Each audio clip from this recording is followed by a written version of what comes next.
Rank 1. The Pitborn. You are pulled out of the mud under Isengard by a hand you never see again. There is no mother. There is no name. There is a leather sack of black earth, and one of Saruman's slaves cuts it open, and you come out of it fully grown, wet, screaming, with your teeth already in. You are lying in a trench of filth at the bottom of a hole 100 feet deep, and the first thing you learn about the world is that it is loud and hot, made of iron. They throw you a strip of raw meat. You eat it on the floor because there is no table and no bowl, and no one has told you what those are. Another pitborn crawls at you for the meat. You break his jaw with your forehead and finish eating. Nobody stops you. Nobody helps him. That is the whole education, and it takes 11 seconds. Then a slave holds an iron brand in a brazier until the metal glows white and presses a white hand into the meat of your shoulder. The mark is Saruman's. It is the only thing you will ever own. You are given a wooden hauling yoke and sent down into the caverns, where 4,000 of your kind are digging the earth out from under Isengard and feeding it to the furnaces. You have no rank. You have no weapon. You have a number of days you will survive, and it is not large. Rank 2, the Pit Hand. You are 8 days old. Nobody counts your age in years here. Nobody lives that long. So they count in tools. You have been given a tool. That makes you a Pit Hand. Your tool is a bellows arm on Furnace 9. You pull the chain that feeds air into the fire, 600 pulls an hour, and the fire is smelting iron for armor you are not allowed to wear. The Pit Hand beside you is called Uruk. He is older than you by 6 days. He teaches you the 2 rules of Isengard. Never look up when Saruman walks the gantry, and never stop pulling.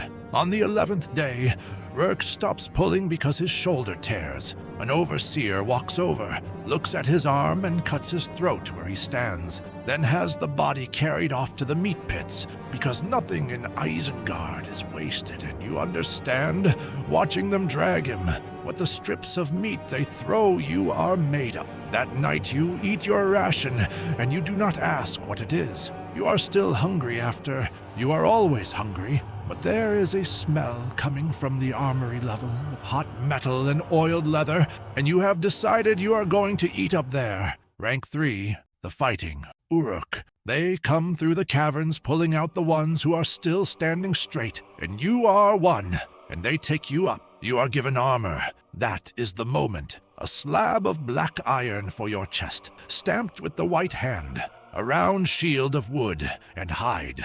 A steel helm shaped to your skull, and a scimitar, forged 3 levels below where you are pulling the bellows, still warm from the quench. You put your hand on your own breastplate and feel the metal and understand what you have become. You are not a thing they use to dig anymore. You are a thing they use to kill. The training is a pit with a sand floor and a captain named Ugluk. He puts 30 of you in it and gives 20 of you swords. The 10 without swords learn to take one. You take one. The Uruk you take it from does not get up. Ugluk hauls you out by the collar and looks at your face for a long moment and asks the only question that matters in Isengard. Whose blood have you tasted? You know the answer he wants. Man flesh. You have never seen a man. It does not matter. You say it, and the pit says it with you. 400 voices at once, and the sound comes up out of the ground and shakes dust off the gantry, where Saruman is standing. You march that night. Your first raid is a Rohan village called Aldberg under the hill. 40 houses and a mill. You burn every house. The men come out with hay forks and you cut them down in their own doorways. You kill a farmer in front of his son, and you do not remember either face by morning.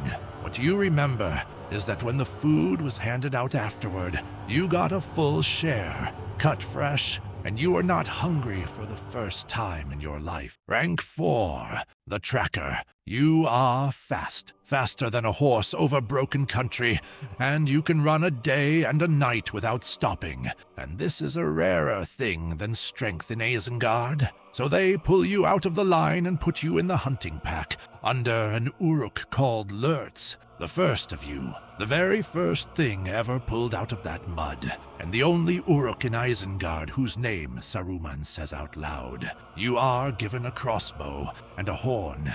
Your first hunt is a good one. Saruman wants 2 halflings taken alive and everyone else killed, and you find them in the woods above the great river at a place the men call Amon Hen. It goes the way it was meant to go. Lurtz puts 3 bolts into a Gondorian captain who will not stop swinging his sword, and the man keeps standing up, and Lurtz has to walk close to finish him. And you learn something you will think about later, that some men do not break when they should. You take the 2 halflings. They are small and soft, and they weigh nothing across your shoulder, and you cannot understand why Saruman wants them. You do not carry them long.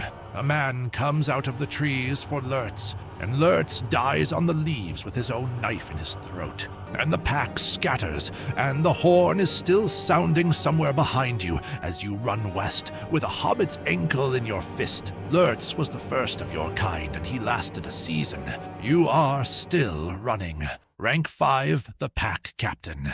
Ugluk gives you his old horn because Ugluk is now commanding, and you are commanding under him, and the pack is yours. 40 Uruks running east to west, across the plain of Rohan with 2 prisoners and no food. Command is not respect. Command is being the strongest thing in a group of hungry animals. A Mordor orc called Grishnak comes at you with a knife about the halflings, and you take his head off in front of everyone, and after that no one asks you again about the halflings. Then your own Uruks start looking at the prisoners the way they look at meat, because we have been running 3 days, and there is nothing left in the packs, and you tell them Saruman's order.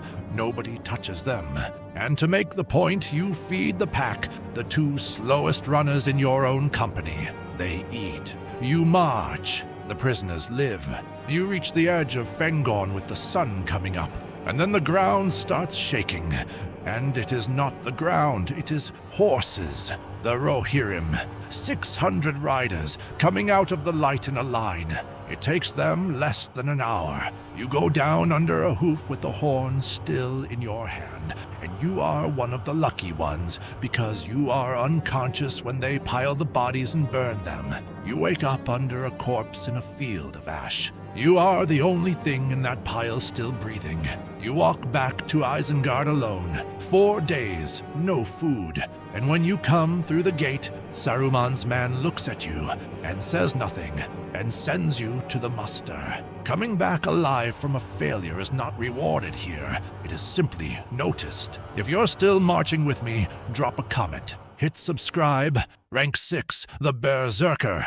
There is a thing they do to some Uruks before a siege. You are taken to a forge chamber under the ring of Isengard, and given a helm with no eye slits worth the name, and a blade heavier than any of your kind should carry, and they put something in the water they give you. You do not know what it is. You know that afterwards the noise stops mattering, and pain arrives somewhere far away, like weather happening to somebody else. 10,000 of you march north to the Deeping Coombe in the rain. You have a spear, a torch, and a place in a square of 300, and the wall in front of you is the wall of Helm's Deep. And you have been told that no army has ever taken it. It has never been taken, because no army before you had Saruman's fire. 2 Uruks run for the culvert with a torch and a black iron ball.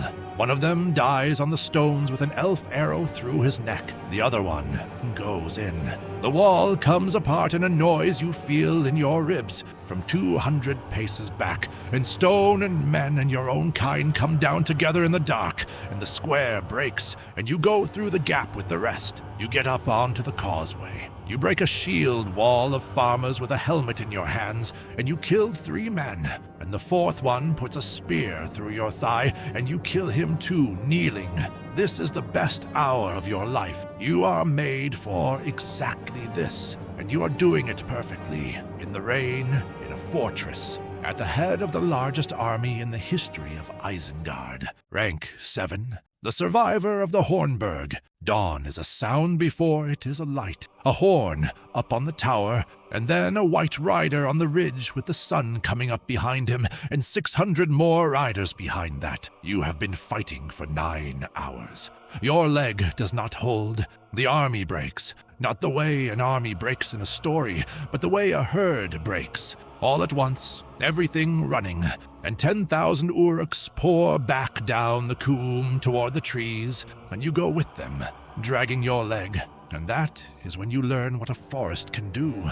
The wood at the mouth of the valley is not where it was yesterday. Nobody in Isengard ever told you why, because nobody in Isengard knew. Your army runs into it, and the sound that comes out is not fighting. It is trees closing.